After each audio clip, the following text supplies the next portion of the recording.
at Trump's re-election, and now he has been inaugurated, and as I say, he's hit the ground running.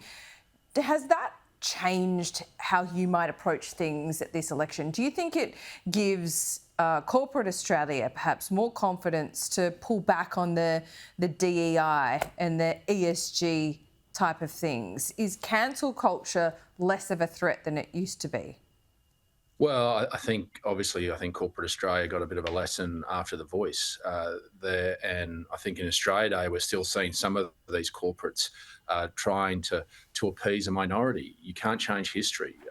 Our history is our history. You've got to lean into it, and we should be proud of the fact that while we made mistakes, we've righted those wrongs, and we're better having been together and better sticking together. But corporate Australia got a lesson out of The Voice that they don't determine the moral compass of this country. The Australian Parliament does.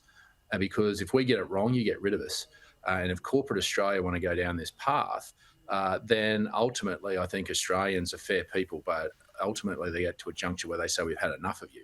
So we'll be very clear that we've all got to get back to our knitting.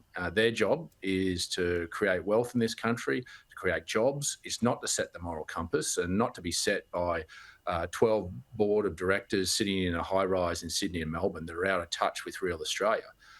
They just need to leave that to the Australian Parliament, the Australian people. They need to get back to their core principle and live up to that.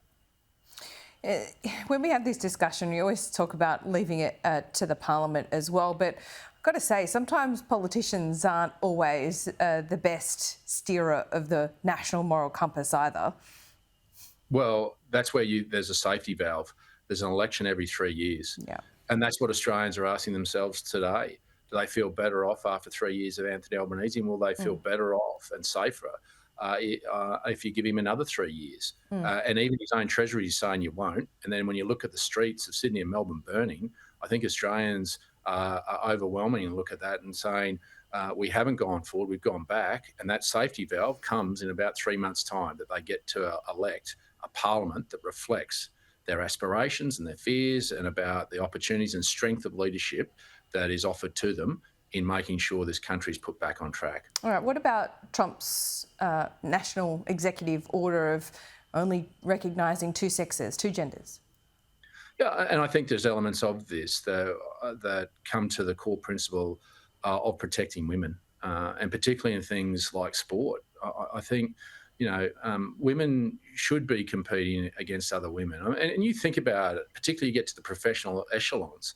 A young woman puts her heart and soul into it and is trying to get to the top, and then someone of transgender comes across and because is physically stronger, rips away that hard work and that opportunity that's been put in front of them. And I think we just need to take a deep breath on this. It doesn't need to get emotional. We just need to understand that it also comes back to respect, and it comes back to respect about respecting that biological basis that we can't get away from when we're born, and making sure that women in particular, their rights are protected. And I think we can do that in a sensible way without vitriol, without upsetting anyone, but just respecting the fact that there are some changes that I think in our society that we probably need to lean into. David, great to see you. Happy New Year. Welcome back to AM Agenda. Good to be with you.